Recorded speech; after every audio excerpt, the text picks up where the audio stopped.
Hi guys, இனி நம்ம மூவியில் த ஹாக் வெப் சீரிஸோட ரிவ்யூ தான் பார்க்க போகிறோம். இந்த சீரிஸ் தமிழ் டபுளாக நெட்ஃப்ளிக்ஸில் அவைலபிளாக இருக்குது. மறக்காம செக் அவுட் பண்ணி பாருங்கள்.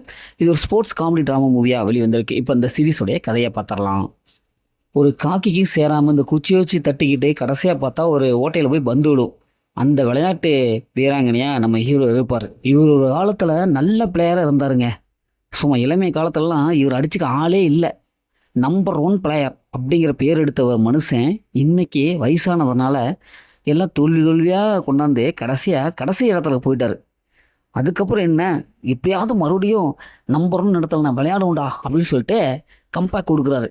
வயசாகி போச்சு, விளையாடுவாரா மாட்டாரா அப்படின்னு சொல்லிட்டு மற்றவங்களாம் அப்படி கேலி கிண்டலும் செஞ்சிட்ருக்காங்க. அதையும் தாண்டி நம்ம ஹீரோ எப்படி இந்த விளையாட்டில் முதன்மையாக நம்பர் 1 இடத்துக்கு வர்றாரு, அப்படி வரும்போது அவருக்கு இருக்கிற சவாலில் என்ன, அதை எப்படி முறியடிச்சார் அப்படிங்கிறதான் இந்த சீரீஸுடைய கதை.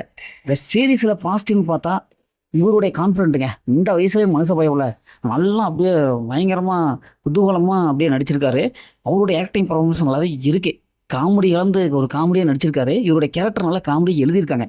போர் அடிக்கல. இவர் வர்ற சீன் எல்லாமே நம்ம பார்க்குறதுக்கு நல்லாவே இருக்குது. அடுத்தது என்னடா இப்படியெல்லாம் பண்ணுறாரே, மனுஷன் என்ன பண்ண போகிறாரே அப்படின்னு சொல்லிட்டு ஒரு எதிர்பார்ப்பை ஏற்படுத்துகிறாங்க. அதனால் இவருடைய சீன் மிஸ் பண்ணாமல் பார்த்துருவோம்ப்பா அப்படிங்கிற மாதிரி இருக்குது. அதே மாதிரி படத்தில் நடிச்ச எல்லாமே நல்லாவே பர்ஃபார்ம் பண்ணியிருக்காங்க. குறிப்பாக அந்த ஓட்டைக்குள்ள விடுற அந்த விளையாட்டை அழகாக காமிச்சிருக்காங்க. அப்புறம் படத்துடைய பிஜிஎம்மு, அதுக்கப்புறம் அந்த சினிமோட்டோகிராஃபி, அந்த விளையாட்டு நல்லா காமிக்கிறது, இப்படி எல்லாமே குறையெல்லாமல் காமிச்சிருக்காங்க. டெக்னிக்கல் ஒர்க்ஸ் படம் நல்லாவே இருக்குது. இந்த படத்துடைய மைனஸ்ன்னு பார்த்தா நார்மலாக வர படம் மாதிரி தான் ஸ்போர்ட்ஸ் ட்ராமா மூவி எப்படிக்கும் அது மாதிரி தான் இருக்குது. கொஞ்சம் பேசிகிட்டே இருக்காங்க, கொஞ்சம் லென்த்தியாக இருக்குது, டூரேஷன் அதிகமான மாதிரி இருக்குது. மற்றபடி இந்த சீரீஸில் அந்த மாதிரி சீன்ஸ்லாம் இல்லை. இந்த சீரீஸில் அந்த மாதிரி சீன்ஸ்லாம் இருக்குது. அதனால் ஃபேமிலி தவிர தனியாக பாருங்கள். மொத்தம் இப்படி சூப்பராக சொன்னாங்கன்னா இந்த சீரியஸ் ஒரு ஒன் டைம் வச்சப்போ தான் நாங்களும் சொல்கிறேன். ஓகே, இதே மாதிரி அடுத்த ஒரு புதிய மூவியில் சந்திப்போம்.